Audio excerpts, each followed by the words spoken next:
everybody. Welcome back to the Just Make It Pretty podcast. Today, we are talking about building a profitable personal brand on LinkedIn. I have an amazing guest, and I can't wait for you to meet her. LinkedIn is something that I'm really passionate about. A lot of people tell me all the time, hey, I saw you on LinkedIn, which is such a flattering compliment. And my guest today had a big hand in making that happen for me. So I'm super excited to get into it. So let's get started. Welcome to the Just Make It Pretty podcast, the slightly unhinged marketing podcast for home builders and beyond. I'm your host, Sarah Haynes, also known as the Pixel Wizard, and my goal is to tackle the tough stuff that goes in behind the scenes in marketing and offer actionable tips, creative insights, and a little bit of humor to spark some creativity. I'm so glad you're here. Now let's get started. All right, everyone, I am excited to introduce to you Kait LeDonne. She is a personal branding expert.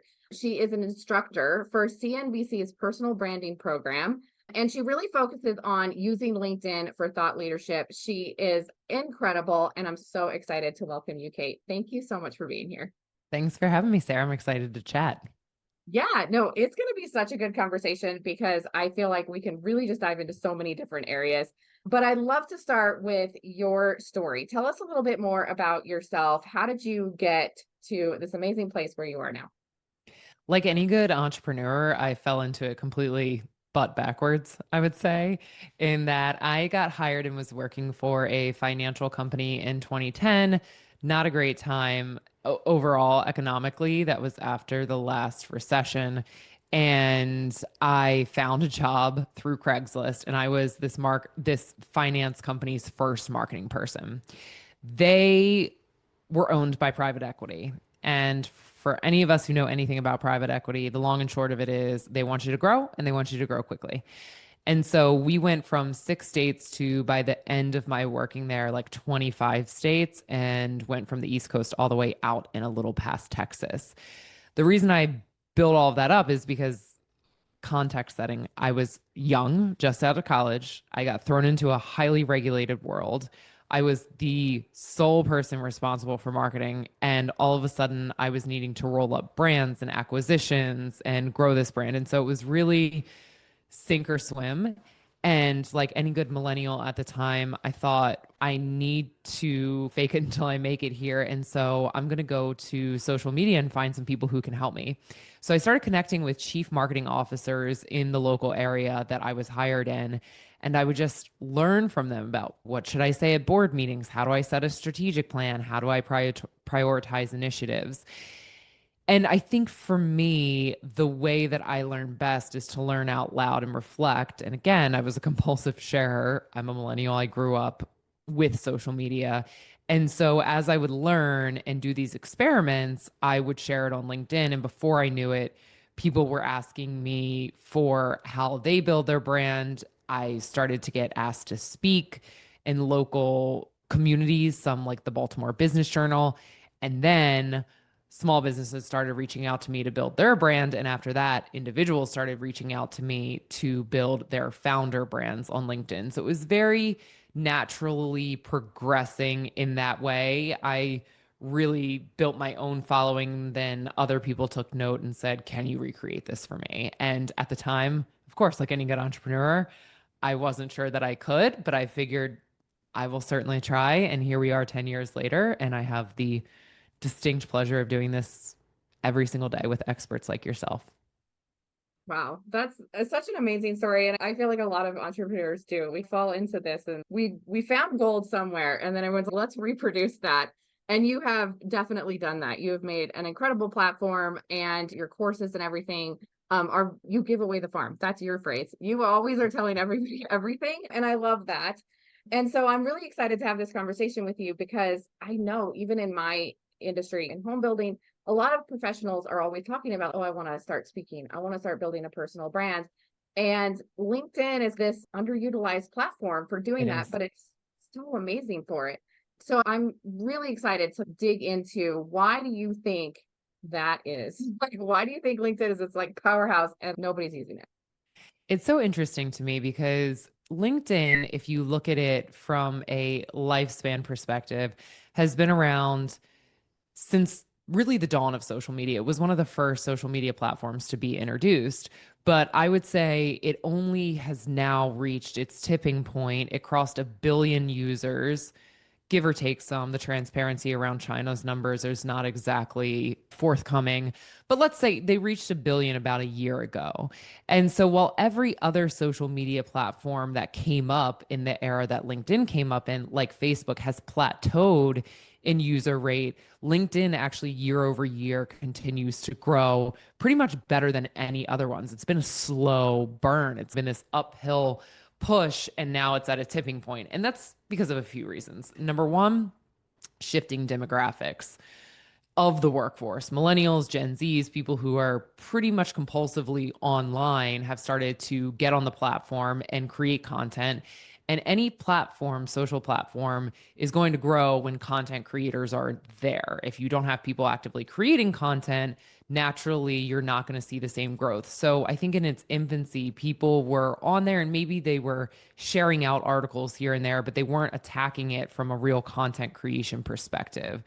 Now the member rate is there, but they're also giving users tools that they never gave users before to empower them as creators. And they went so far as to create a creator department about 2 or 3 years ago now, in 2022, they actually created a whole wing of a creator department, meaning we are going to have a full team here who is looking at how to give tools and platform features to people creating content on there.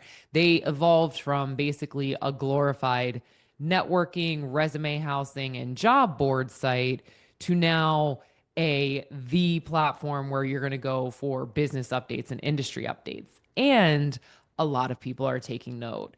Traditionally, even in the content creation side, that has been business to business, businesses selling to other businesses. But what you'll start to see now, Sarah, is business to consumer companies making a play there. And as a user of LinkedIn, you'll probably start to see this yourself. If you have seen increased ads on your feed for consumer product goods, for instance, yesterday, I saw a paid ad for Bose sound systems. Had nothing to do with outfitting your office for sound. It had everything to do with home speakers. You'll see that Vegemore, a big company for hair care and beauty, just said that they are launching a full initiative and full-time person to focus on LinkedIn, not because they want to hire more employees, but because they think that millennial and Gen Zs with disposable income who are great target buyer for their hair growth serum is very present on the platform and it's being underutilized. So you'll see a lot more companies of all sizes, shapes, and varieties jumping in to ride the wave that is LinkedIn at this moment. I definitely have seen those ads start popping up. And Yes. in my mind, I'm like, oh, people just realize that people are everywhere online. Like we're just humans on LinkedIn too. But I still hear a lot of professionals that say, oh, it's just an online resume. I just put my work history on Yes. there and they don't really use it strategically to build their personal brand. So there's a lot of opportunity, I feel like, just to do so much more. And I also see a lot of people, they go, I just like post sometimes. It's not actually like they just use it. Facebook was 20 years ago. Like Yes. it's like there's no strategy. So how do you think that is shifting? How do you think that's changing as people are grasping this new platform? I think a couple of things. The more that people see there's a huge payoff to posting, the more likely they are to continue to post. And what I see both empirically and anecdotally is the amount of posts you need to perform on LinkedIn to see outsized return on energy pretty much trumps every other platform, meaning on Instagram or on TikTok, you're needing to post multiple times a day to get any kind of traction and break through that noise now. On LinkedIn, you're looking at even once a week, 2 times a week can get you outsized share of voice on the platform, especially if you're posting things that are targeted to your audience.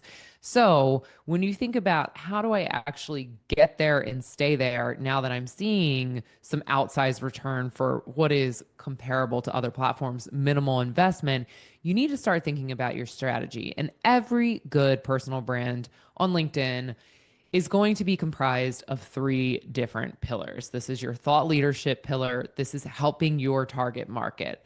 That is educational how-tos, that's listicles, that's industry updates.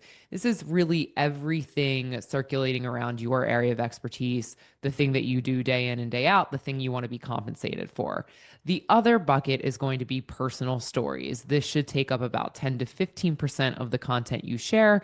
And then your other posts, I call them value signalers. These are things that talk about things you care about above and beyond what you do for a living or the origin stories.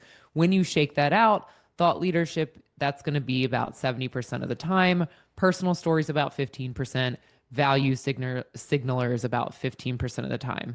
So if you're posting twice a week, and you look at a monthly basis, you're probably going to reserve 4 of those posts for thought leadership, 2 for personal origin stories, 2 for value signalers. This gives you a well-rounded personal brand, meaning people know what you're experting in, they know your credibility, they know what they would compensate you for.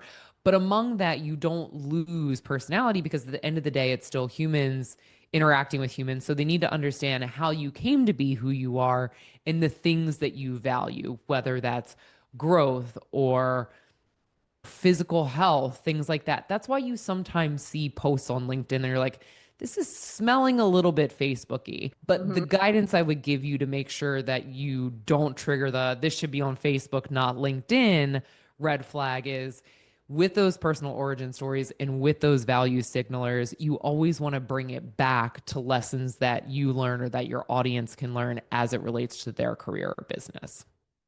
Yeah, it's funny because like when you say that, and I'm like, oh, okay, 75%, 15, 15 makes sense. I've got a number now. Great. And then it's okay. But that imposter syndrome starts to kick in, and you're like, but I don't have anything to say. Who's going to come listen to me talk? And I feel like over the years that's broken down for me, but I still hear it very prevalently with peers. So, how do you coach someone through that? Okay, first things first. Number one, I have worked with when I say everybody, CEOs who are household names to people who are interns like running and getting coffee. And the great human equalizer is it doesn't matter if you have 5 degrees from MIT, which was literally one of my authors, or someone who's just getting into the workforce, you will experience imposter syndrome. For the author who had 5 degrees from MIT, he's thinking, I have no idea how to formulate anything. Nobody is going to read what I'm saying because maybe I'm super dense or I'm very specific. He had a lot of social media intimidation. For the intern, less social media intimidation, but way more competency intimidation. I don't know anything. Who am I going to educate? The trick is always finding the people who are about a step or two behind you. They're naturally going to be the best people that you can serve because you were right there and you can orient your shares from those perspectives. So the first way to tackle imposter syndrome is number one, realize that the best personal brands have nothing to do with you and everything to do with serving an audience. Find that audience and locate it in someone who's about 2 years behind where you're at in your journey. So for the intern, if I was working with them, I would coach them to talk about surprising things they realize when entering corporate America, advice they would give new graduates, ways to indoctrinate yourself into a company and establish yourself as a person of value. That is content that people are going to want to read. They can also do the flip side of that, which is creating content from an intern's perspective to companies and like, what interns are looking for out of a company, what new hires are looking for out of a company, what Gen Z is looking for out of an employer. You always have someone who wants to understand your unique perspective. You just need to figure out how that perspective is providing value to them. So that is how I talk to people about imposter syndrome. Number one, get out of your own way. You're thinking your content has way more to do with you than it does. And when you make it so you centered, that is when all of that negative self talk comes in. I'm not smart enough. I don't have enough experience. If you make it them centered, your audience, oh, okay, I'm going to locate this audience. I want to help prospective home buyers understand a complex and shifting market. Well, 75% of my shares or 70% of my shares are going to be finding the right lending partner, understanding the difference between adjustable rate mortgage and a fixed mortgage, all of that kind of stuff. But you just don't realize that it's immensely valuable to people who don't know it. So you really need to figure out who that person is that you're talking to Yes. first, is what I'm hearing. And That's the like, criminal mistake I see people make with personal branding. They all of a sudden hear the word personal in front of branding and they commit cardinal sin number one of branding, which is not identifying a target market. 90% of your personal branding issues will be solved if you understand the singular representative of the target market you're talking to. You don't get out of that activity just because the brand is you and quote unquote you centric. You have to lean into that perhaps even more, just like corporate brands do. I do think people forget, and it's like they think, oh, LinkedIn is for B2B. So what am I doing here talking? But Yes. it's really like you're talking to other people, your peers, and helping them with whatever. Also, if you want to be a speaker, right? If you want to Yes. write a book, like all of those kind of things. So you have to just open your mind to more possibilities, I feel like. Yes. Well, Um, and Sarah, just to zoom in on that really quick, yes, yeah, it's quote unquote B2B in nature, but people who are employed by B2B companies are consumers. So it's funny because when I look at people who do extremely well on the platform, when they actually come in from, we'll say, industries that aren't B2B focused and start building their thought leadership on the platform, they actually almost get a cheat code to building their personal brand. I see this a lot with home builders because they think I shouldn't be doing it on LinkedIn. Other home builders aren't, my buyers aren't there. Yes, they are. In fact, LinkedIn users have the biggest household incomes. They are the most collegiate degree holders. They have the most disposable income. So it's actually a really rich target demographic. And you can shortcut just by coming in and being where your competitors aren't because there's not going to be a lot of noise in your space. But you said something else that I really enjoy, which is you have to realize if you want speaking or if you want quotes in the media, 94.2% of journalists say that they use LinkedIn as their first stop to find experts. And I think a criminally underutilized strategy on this platform that, like, if there's one thing you take from this in terms of just I can implement it tomorrow and be on my way, and thanks, Kate and Sarah, for the tip, is look up journalists who write for publications, Wall Street Journal, industry publications, whatever publications cover home building or your area.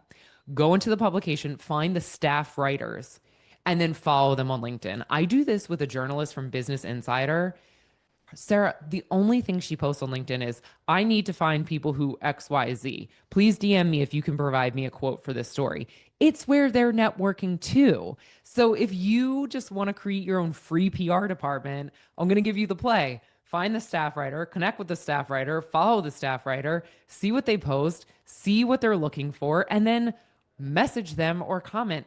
They are happy to do it. I just had somebody reach out to me today from Fast Company that says, I want I want to ask you about X, Y, and Z. Can you talk tomorrow?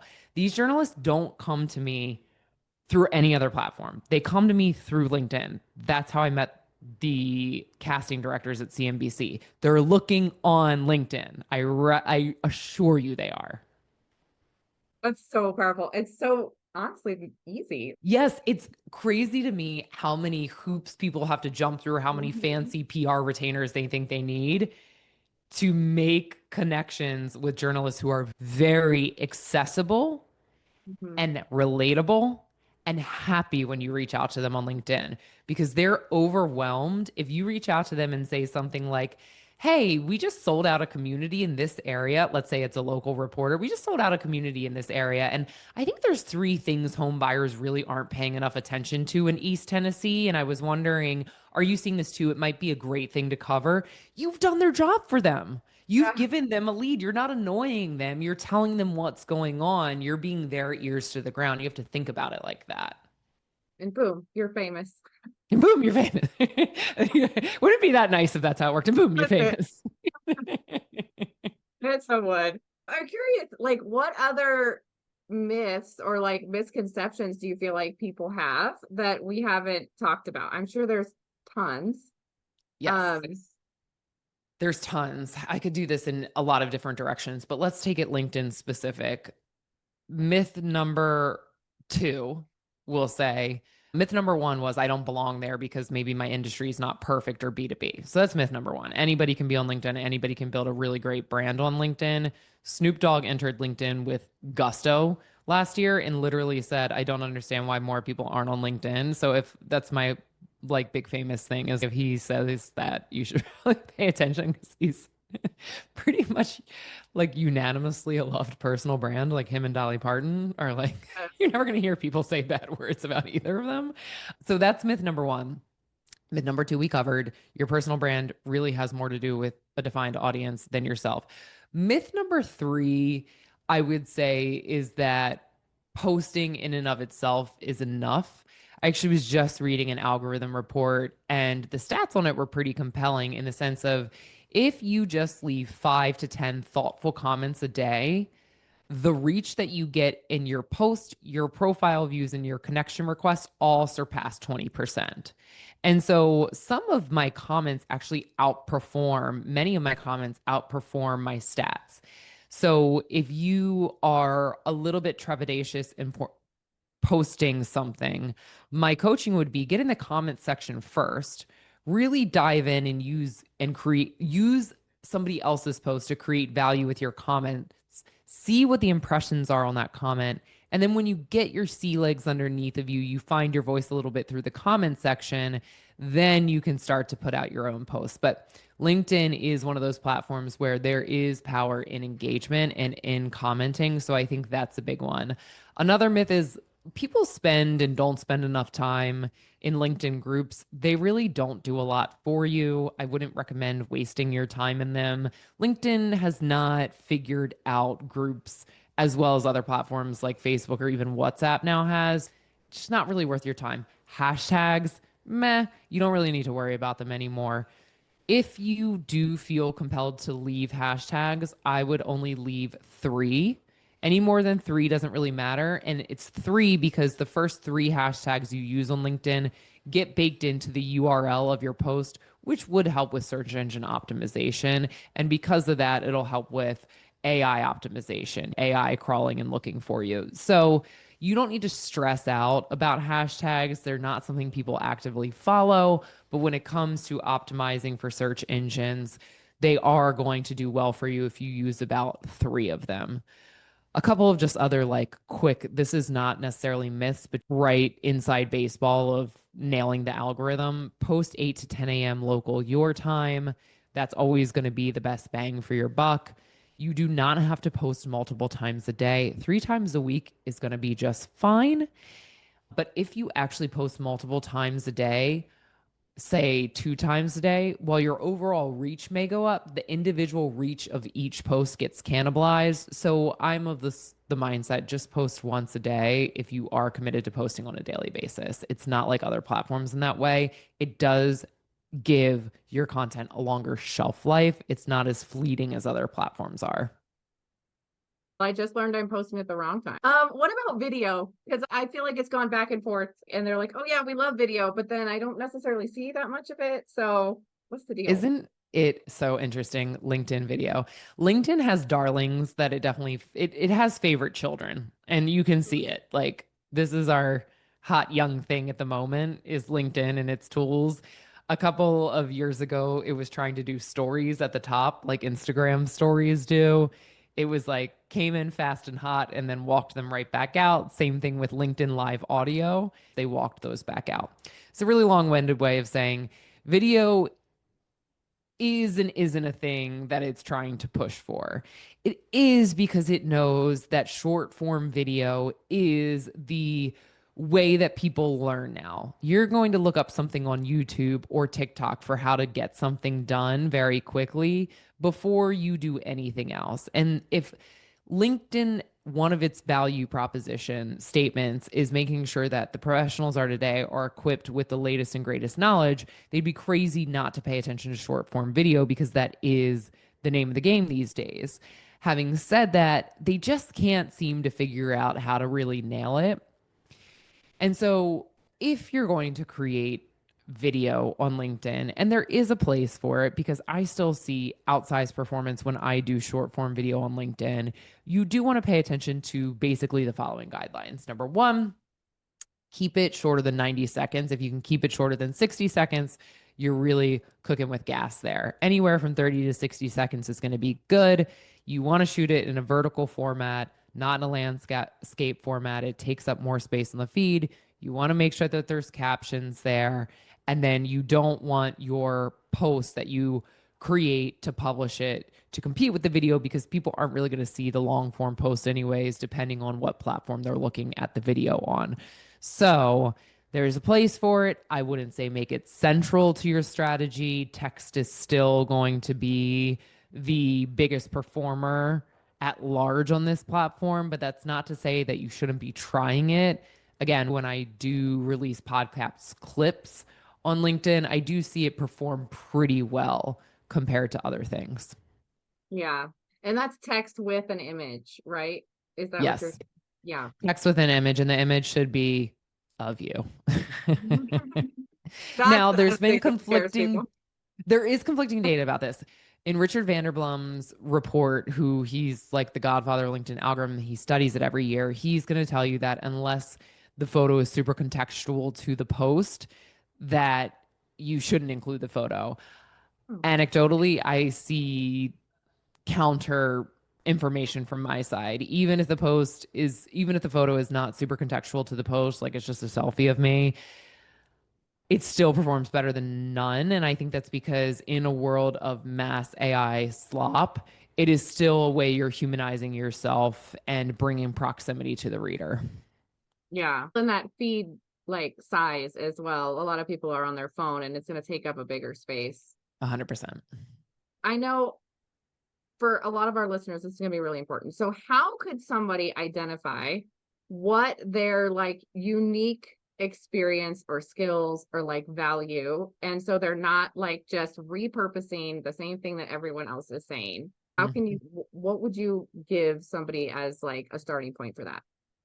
I think if you really want to go into a unique perspective, first of all, understanding your value proposition is never going to be a bad exercise, right? I help blankety blank target market who struggle with blankety blank, very painful problem to blankety blank Yeah.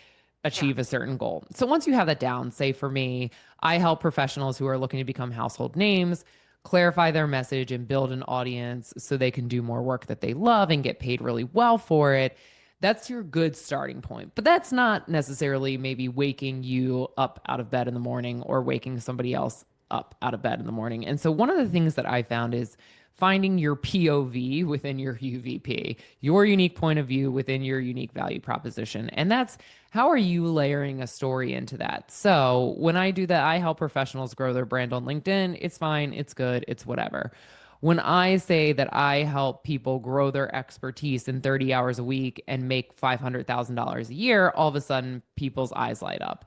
And really, the differentiator in there, besides very specific numbers around what that looks like, is I think it provides an actual image of what their life could look like. But I didn't just get into that from nowhere. That was my experience. I was running an agency. I grew it past seven figures. I was losing my mind and sleep and everything else. And I decided, you know what? I would just be super duper happy if I could work 30 hours a week, take home 500 grand a year, do work I love. And that became my own internal marching beat. And that's what was made possible for me through LinkedIn. And so when I realized that that's just what other people wanted to do, is monetize their personality and their skill set so they could do that exact same thing, that's when the wheels really came off, was inserting that POV. So I want you all to think about, who are you helping? What's the problem they have? And what do they want to get to? But then what's a very specific story or future image that you can point them to? Bonus points if it has something to do with what you went through too, because then you can really speak about it through your own experience. So if you're saying something like, I'm helping home buyers find their dream home, that's really lovely. But if you're saying, and I'm going to bring it into my area because I live in a very competitive area, I'm helping first home buyers in the tri-state area find their perfect home in the suburbs so they can raise their kids. It's very specific to New York City suburbs, and it's giving them a future image of what they want. And it's actually one of my favorite stories if you all have or have not heard of Suburban Jungle, the whole value proposition was there's yuppies that are in the cities. They need to figure out where they're going to go to the suburbs. We're going to match them to the suburbs. And they exited, I think they sold to a private equity firm for like buku money because that was a very specific point of view within home buying. It wasn't just home buying, it was suburb selection. Yeah, that's so interesting. So how would somebody like approach that like storytelling aspect? I think a couple of things exist in all great stories. Joseph Campbell was a philosopher and really minted the hero's journey, which sits at the center of every central pop piece of fiction and even mythology, right? Odysseus, blah, blah, blah. And the hero's journey is there's a hero, Harry Potter. He gets a call to action. He denies it. He answers the call. He meets a mentor. He meets helpers. He goes to the pinnacle thing. He has a series of challenges. There's a metaphorical or literal death and rebirth, and then he comes back to the ordinary world a changed person. If you can apply that hero's journey to your own stories, you're going to find that there's certain elements that are inherent in that. Number one, a climactic struggle. So, what is the climactic struggle? But the problem in the storytelling freeze I see with a lot of professionals is they think the climactic struggle needs to be earth shattering, like it is in a lot of stories. Or I help my client get $1 million contract. Like it's not until the climactic struggle is earth shattering do they think it's worthy of sharing. That couldn't be further from the truth. In fact, it's what I call the David moments of the day, as in David versus Goliath, like they're actually more relatable and people pay more attention to them. So a climactic struggle of a story is perhaps you're in Zoom meetings 6 hours a day. If you figured out a way to even get that down to 3 hours a day, that's a climax. Like I had this problem, my days were just never ending Zoom meetings. I figured out this tweak or this series of three tweaks, and now I have only 3 hours a day in meetings, or I have 2 days a week where there's no meetings and I'm figuring out whiteboard envisioning time. That is powerful, but you understand what the challenge is and what the climax of the story is, and then you're buffering it with things leading up. You're building. When I was doing these meetings every day, I had no time for follow through. I had no time for strategic thinking. I was losing my soul. These are all leading up to. And then after I experienced it, here's what the after looked like. So every great storytelling element or story has the following few elements. It's what is the climactic moment, and don't hang the moon and the stars on it. It could be something as simple as I found out the right camera for my podcast setup. That's a climactic moment and a struggle. The build up to it, how you were experiencing Zoom meetings or podcasts without the camera, and then what life has been like since. You nail those three elements, you're pretty much going to nail a story. Yeah, that was definitely that was my problem. I was trying to pull in too much like emotional connection into it as well, which is great when you're making a story about like buying a home or a community, you want to have all these things. But when I am talking about like your Zoom example, I'm like, but what's emotional about it? And I get all in my head about it. And that's when the story starts not sounding so story like. Yes, I think the best advice I can give in that way is do what every great editor does. I write all of my content in one setting. I set it down. I walk away. I come back to it. And with eyes anew, I'm like, oh, not pertinent to the story, not pertinent to the story. Because what we really want to go for in any form of communication is word potency. If you can say in 10 words what you chose to say in 100, each of your words is going to be a tenth less powerful if you use 100. So you really want to think of like, how do I jam pack the most feeling, the biggest bang for my buck? Return on word is a really big thing. And that's not to say you need short, compact statuses, but you should be very generous by discarding anything which isn't like plot centric. Yes. I'm trying to do that with my emails too. Just say the thing. That's what I tell myself 100 times a day. Just say the thing. Yes, just say the thing. Okay, so there's one more thing on LinkedIn that we haven't talked about yet, but I think they're exploding and they're like so powerful, and that's LinkedIn newsletters.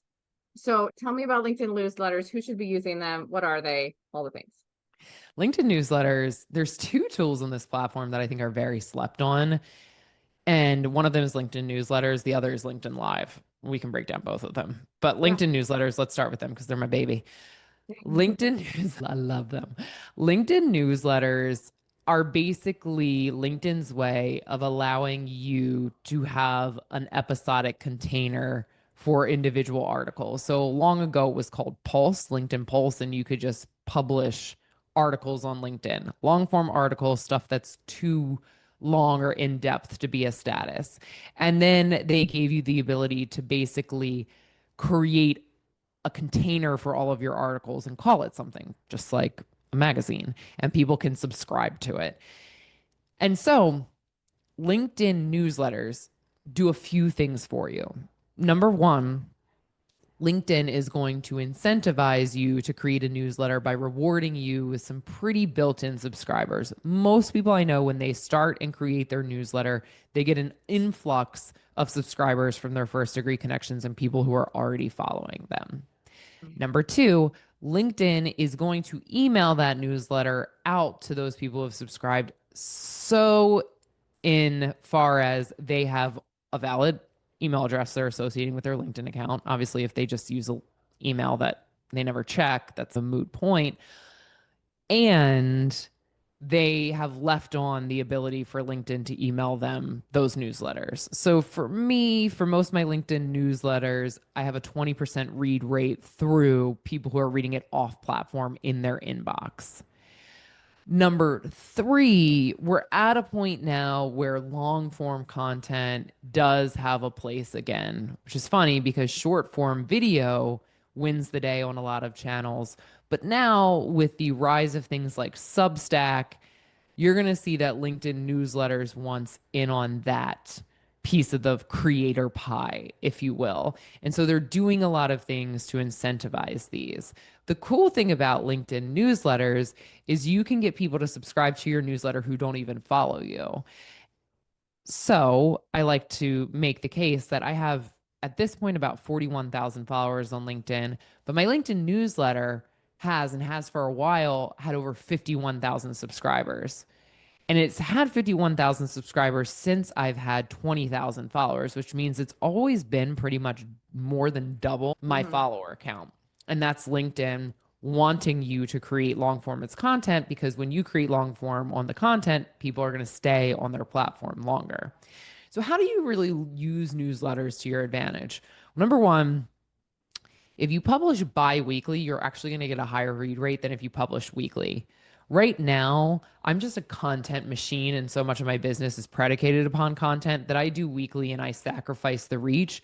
But this doesn't mean you need to publish a newsletter every week. Even if you do one every month, that's like an industry roll up or a market roll up or a market rundown, whatever, you're going to find that the platform rewards you for it.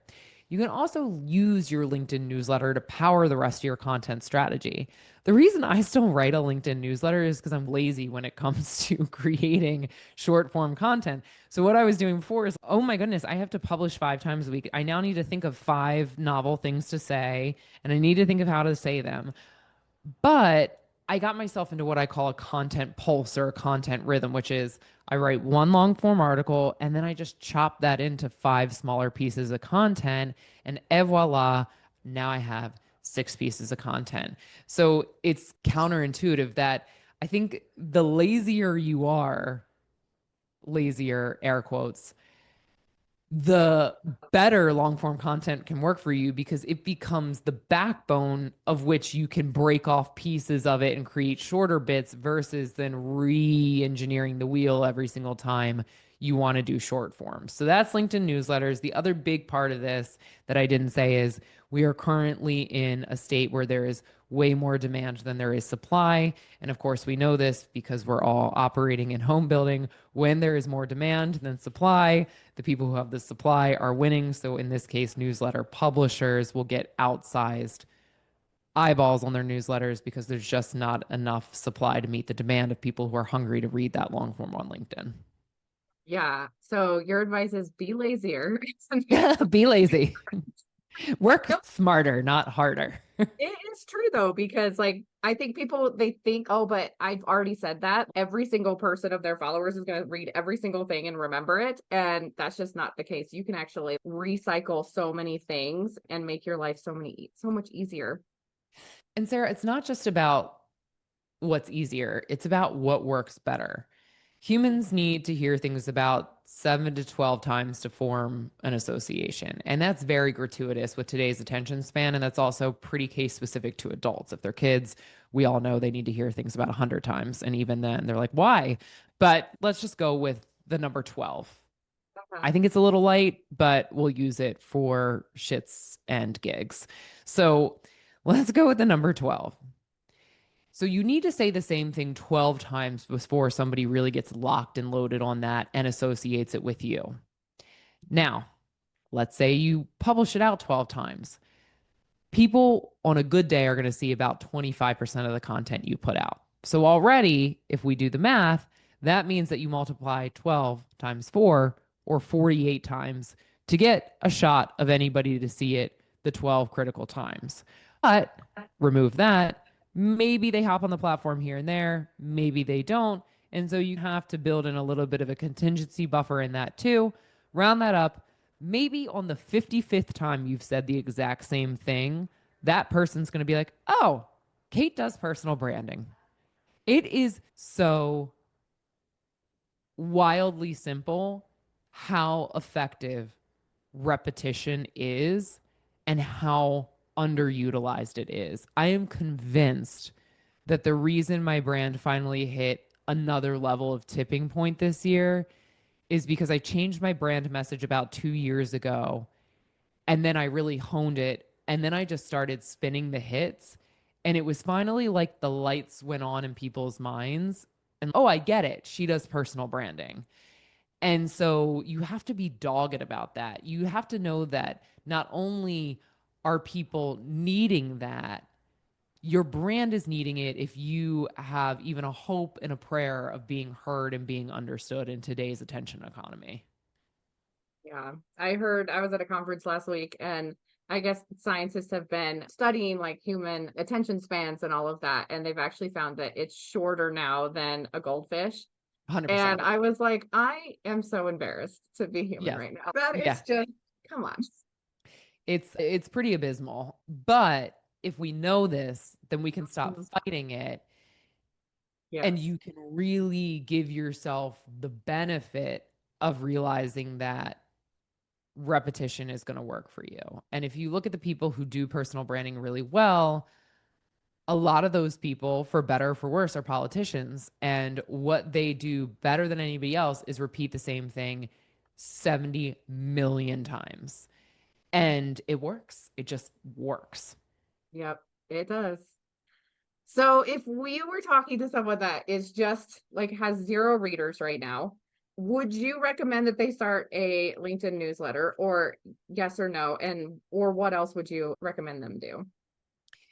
I think that if you are somebody who can commit to long form writing at least once a month, it is never a bad idea to start a newsletter. Now, whether that's LinkedIn, whether it's Substack, whether it's an email newsletter, organizing your thoughts long form gives you the raw material to then build other content off of it. So I 100% think they should do that. There's some softball plays in there, which is people who haven't been active a while on the platform, active in a while on the platform. I always advise them just start off with a reintroduction post. And this is something you should do pretty much every other month, anyways. Hey, it's been a while since I posted on LinkedIn, or I haven't posted on LinkedIn. So I figured it would be a great time to introduce or reintroduce myself. My name is Kait. I help professionals monetize their personal brands so that they can do less work, but do more of the work that they love. And recently, I've had the great pleasure of, and then teaching for CNBC, doing this, doing that. When I'm not doing this, you can find me in Central Park with my daughter. You can find me trying to sleep train my daughter, like just some personal bits, blah, blah, blah. And then it's great to be connected. If you have comments, put them below. This does a few things. It endears you to your audience. It allows you to repeat your unique positioning statement. And it takes care of that necessary repetition for you. If you do that once a month or once every other month and you just put in other icebreakers in there, you're going to find that it is really integral in getting people to understand who you are and what you're about. So that's a really easy one to just come out swinging with. Yeah, more people should do that. I should do that more. Those Every time I reintroductions. talk about it, I'm like, Oh, it's been about 60 days. I should really do it again. Yeah, it's such an easy thing too. You're like, don't know what to post today? Reintroduce yourself. Like, go with 100%. it. I love to ask, what other things do you feel like we didn't talk about yet? Or if you were to give like your one advice, what would it be? My one advice for personal branding at large is this: if you choose one audience with one specific problem on one platform and you hit that drumbeat over and over and over and over again, you will find success. When there is a personal brand breakdown, it's because of one of those three things slipped. So let's take them one by one. One, you don't know your target audience. You're appealing to this person, but also, hey, I could work with this person, but also about this person. When you can't locate who's reading the post, you have a tendency to speak less specifically. And when you're speaking less specifically, you're going to erode your resonance with your audience. So that's number one. Number two, one problem. Again, let's say you know that you want to target new home buyers or developers or something, but you're talking about everything in the kitchen sink when what can go wrong. Nobody knows how to refer to you. They don't know if you're the person that solves this or solves that or solves whatever. So, in the case of the suburban jungle, example, if you are, let's say, a real estate agent, because that's adjacent to home building, you're selling them, or an agent in general, maybe your whole shtick is the problem of people don't know what suburb to choose. And so you want to be really the tour guide for the suburb. And you can dive into that problem myriad ways. The best cafes in the area, what parts of town are most walkable, what schools look like in that area. You can really build a whole brand around being that compass. But if you try to solve that, and you're trying to solve what shutters to pick, and you're trying to solve everything in terms of square footage, all of a sudden there's so much content there that you don't get known for any one thing. I'm not saying don't include those other parts, but I'm saying if you don't have one thing that you're repeating as the hero of the brand enough, it's really hard for people to locate you and refer you. And then the third thing is you're trying to be on too many platforms because you heard TikTok is having a moment, because you heard YouTube is really good, because you heard LinkedIn is having a time where you can get outsized share of voice. To me, let's take LinkedIn out of it, even though that's really my focal point of helping people. As long as you are brand consistent, audience consistent, and problem consistent, it isn't until you max out on that that you add another one into the mix. So, literally every week, I get approached by YouTube producers or podcast producers being like, Kait, we follow you. We think you should release a podcast or release a YouTube. And I say to them, I totally agree with you. And once I max out LinkedIn for me, which is I get to 100,000 followers, once I do that, I'll then take on another platform because I still think I haven't gotten the potency I can achieve on just this platform. And so I don't want to fracture my time and attention. Now, that answer is a little different once you grow enough and you have resources to pay other people to help you get there and do the work. But I think I'm only now at a point where I'm understanding what I have done that has made my LinkedIn so effective that I'd feel comfortable then taking the learnings from that and replicating it into another platform. So give yourself time and pay attention to those three things. Yeah, a lot of people feel like they need to be everywhere all at once in order for this to work. And that's very overwhelming. So it Yes. is, you're very smart with doing that. Thank you. Thank you so much for all of this info. I feel every time we talk, I just come away with so many takeaways and I'm like, oh, now I have to change all of the things. But it's actually like actionable, which is what I really love. So thank you so much for that. You're welcome. You're so welcome. Thanks for having me. Of course. So I know that a lot of people are going to want to reach out to you. I know you're going to say they can reach out to you on LinkedIn, Yes. but where else? Where else could they find you, or how would that look like? KaitLeDonne.com, Kait. How to make it difficult, not Kate, Kait is Kait. I'm also accessible on Instagram, but to way less of a degree than LinkedIn. On Instagram, you're just gonna find me trying really hard to cook and sometimes doing well at it and sometimes not, which is fine. We all have our strengths, right? Yours is Right. LinkedIn. Okay, well, find Kait on LinkedIn. I will put her link below, also her website. Definitely follow her. If for nothing else, just all of the good tidbits of information that she posts are amazing. You also have an email list that I absolutely love as well. Where can they find the sign in for that? If you go to, I'm going to keep this really simple for everybody. If you go to LinkedIn, at the very top of my profile, it says view my newsletter. Just hit that. It's the easiest way to get there. You can go to my website too, and you'll find the sign up link. Perfect. All right. Everyone, thank you for being here as well. I hope you found value in this, and we will see you all next week. Have a great day, everybody. Bye.